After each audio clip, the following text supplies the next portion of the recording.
O embargo chinês às exportações da carne bovina do Brasil, ocorrido após confirmação de um caso do mal da vaca louca, acabou impactando empresas que vendem proteína animal, como a Small Caps Minerva Foods.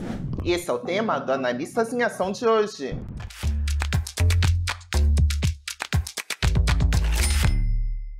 O analista Murilo Breder, do Nuinvest, traz todas as atualizações da seleção Top Dividendos e Top Small Caps. Oi, Murilo, seja muito bem-vindo. Olá, Tati. Olá, investidores. Vamos lá, o mês de fevereiro foi ruim para a nossa bolsa, nos ativos em geral, mas faça chuva, faça sol, estamos aqui, né? A gente segue com essa visão de longo prazo, a gente sabe que isso que é importante, então vamos lá, porque apesar da queda, pode ter oportunidade de comprar os ativos ainda mais baratos, é isso que a gente vai comentar aqui no programa, os nossos ativos recomendados aqui para o mês de março. Para começarmos, qual que foi o cenário das Small Caps no mês de fevereiro? Então, o mês de fevereiro foi realmente ruim para a nossa bolsa, de modo geral, atingindo tanto os small caps como até as pagadoras de dividendos, que normalmente são mais resilientes nesse período de queda. A gente teve juros mais altos, inflação elevada, discussão sobre Banco Central, meta de inflação, combustível, entre outras coisas, né? E o principal balde de água fria aqui, no caso das small caps, foi aquela relação do índice de small caps sobre o Ibovespa, que voltou a cair no mês de fevereiro, após flertar com alguma recuperação no mês de janeiro. É o gráfico que está na tela nesse exato momento. Acho que de positivo, como o investidor pode ver nesse exato momento, é que essa relação SMLL sobre Ibov voltou para a mínima histórica, lá o patamar de 2016, né, cedendo aí mais uma oportunidade para o investidor com essa visão de longo prazo, tá?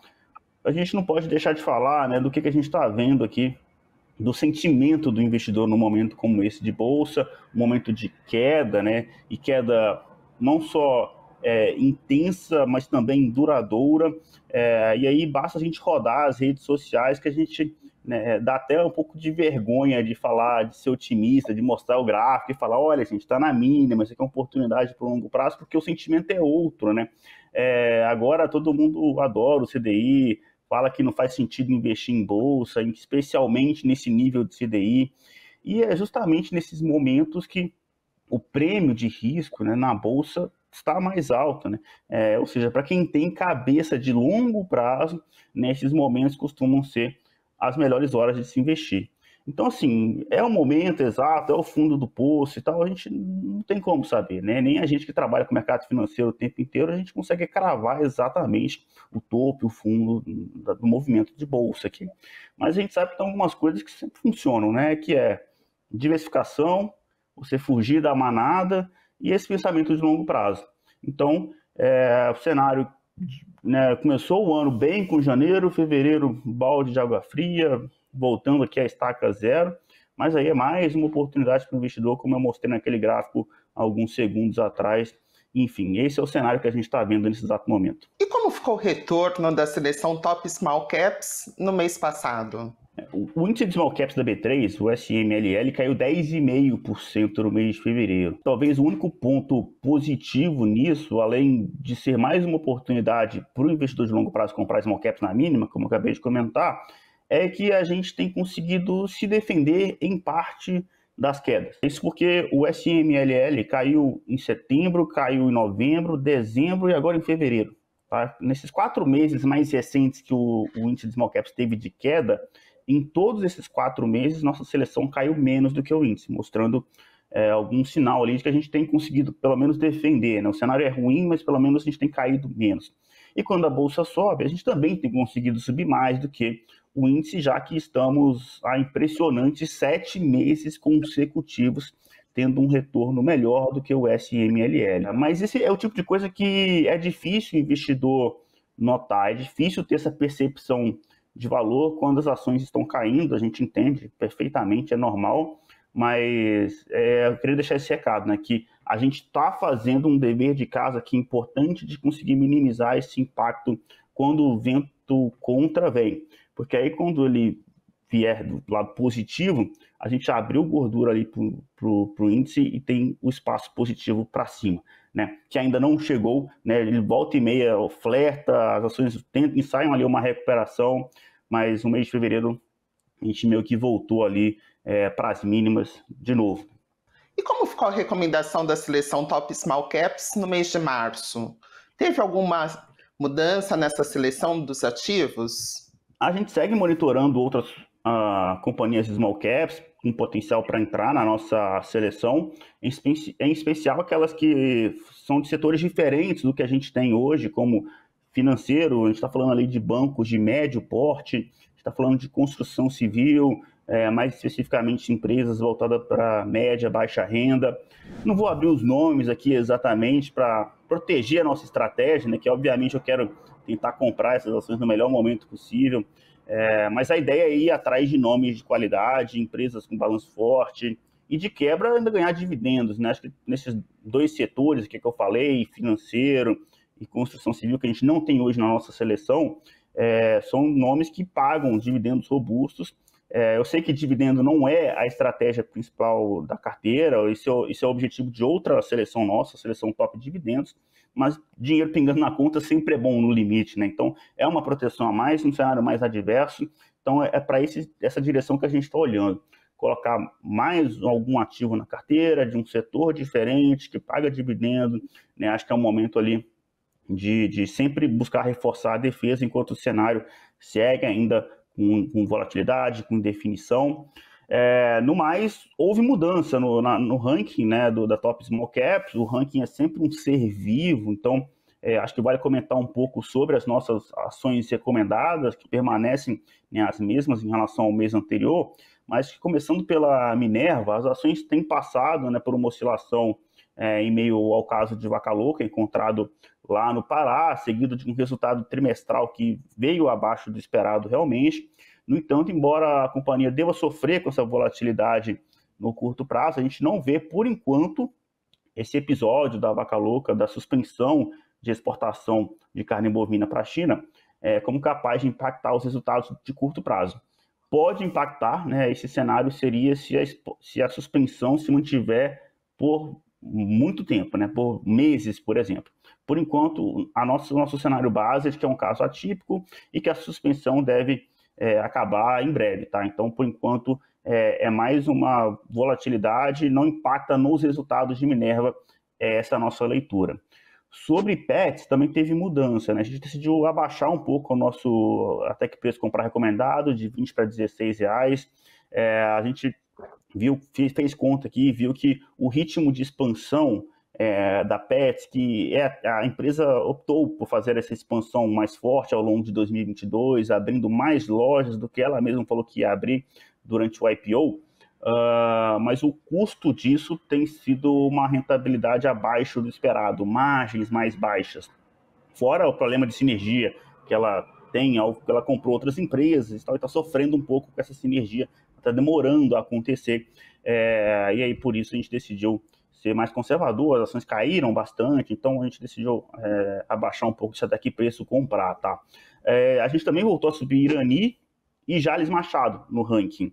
A empresa de embalagem, especificamente, tem um resultado do quarto trimestre bom, ela sempre teve métricas de rentabilidade e eficiência fortes, ela está com um robusto programa de recompra de ações também em atividade, então são pontos que a gente gosta, a gente voltou a subir ela no ranking.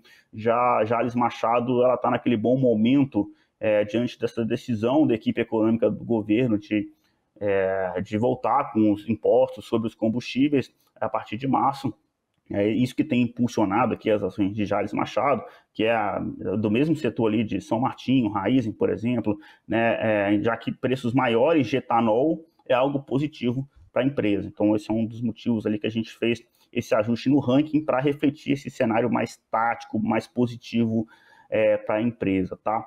E de negativo, a gente está em plena temporada de resultados, né? A gente teve até agora Brasil Agro como uma grande surpresa negativa, a gente teve métricas de rentabilidade e eficiência inferiores à média das nossas próprias recomendações, e diante disso a gente optou por rebaixar algumas posições no ranking, tanto na Small Caps como na Dividendos, porque Brasil Agro faz parte das duas seleções, então acho que esse é o grande destaque negativo até então, mas importante destacar, né? A gente teve, né, resultado de Irani, que veio bom, principalmente nas empresas pagadoras de dividendos, Vale e tal, que eu vou comentar daqui a pouco, resultados bons. Acho que realmente só Brasil Agro que veio bem abaixo. Minerva veio um pouco abaixo, né, mas, enfim, o Brasil Agro foi realmente a surpresa mais negativa. Então, enfim, não teve mudança, né, nos nomes recomendados, mas houve mudança de cenário, houve mudança na ordem do ranking, e é por isso que é sempre importante o investidor acompanhar aqui o Analistas em Ação para entender não apenas que ativo comprar, mas o atual cenário de cada um deles. É isso que eu tentei passar aqui, né? Perfeito, Murilo. Agora falando um pouquinho dos dividendos, né? Como que ficou a performance da seleção para o mês de fevereiro?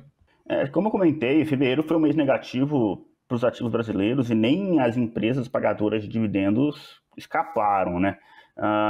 Agora, quando a gente olha para o longo prazo, que é o horizonte de tempo que realmente importa, nossas empresas recomendadas seguem entregando resultados, seja através de retorno em dividendos, propriamente dito, valorização das ações, né?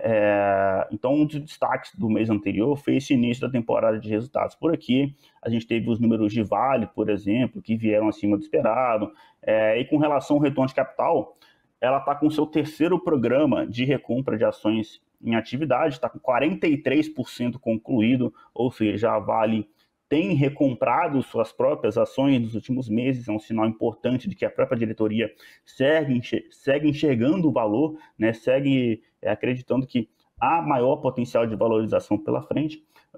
E o Conselho também aprovou um dividendo de 41 centavos, 41 cents, tá, em dólar por ação.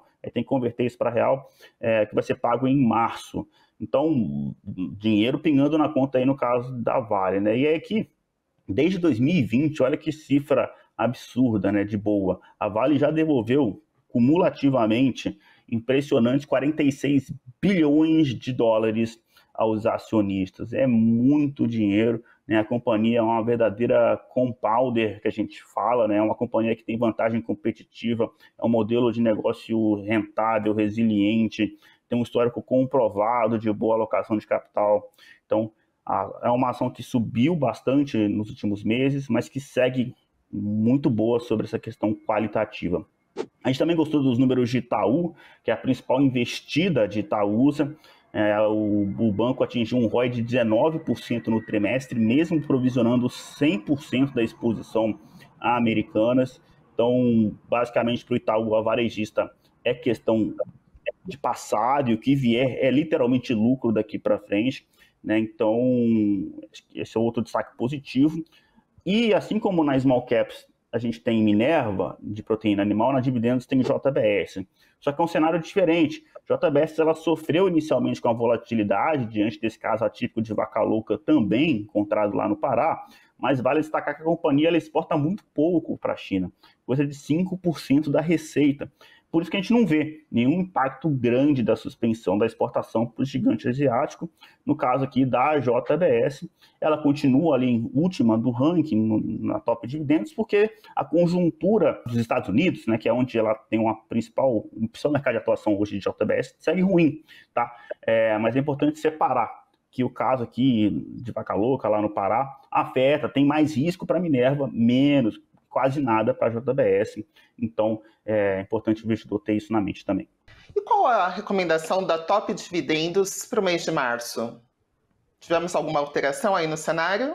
Olha, a gente segue também com os mesmos ativos recomendados, a gente segue monitorando outras empresas, assim como eu comentei aqui no caso de Small Caps, com potencial para entrar em nossa seleção. A gente está falando aqui também de setores financeiros, de construção civil, porque, como eu comentei alguns minutos atrás, esses nomes que são candidatas ali para entrar na Small Caps também pagam dividendos, então alguns desses nomes são inclusive válidos para a própria carteira de dividendos, mas o diferencial aqui é que a gente está olhando também um nome mais novato aí, no caso de energia elétrica, tá?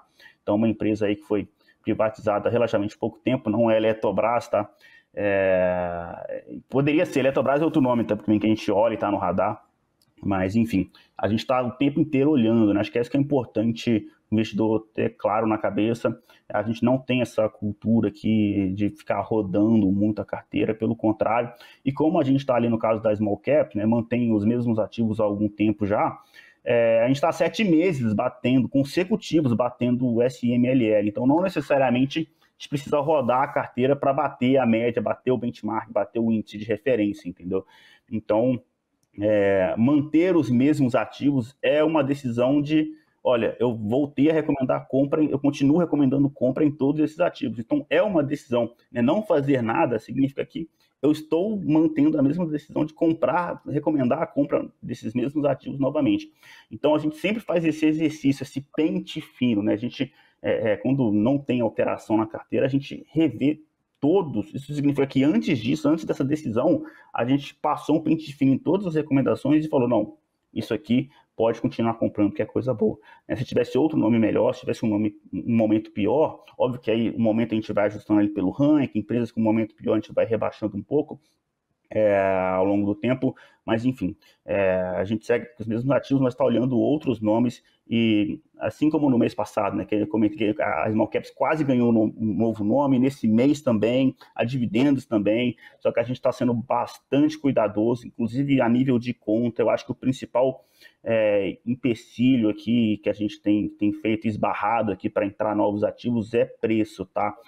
Porque de qualidade a gente sabe que tem empresas boas fora da nossa recomendação, mas a gente está bastante de olho em preço e é por isso que a gente está bastante reticente antes de cravar, entrar com um ativo novo aqui. Por isso que a gente está satisfeito com nossos nomes atuais e a gente, por enquanto, ainda segue sem mudança das empresas recomendadas.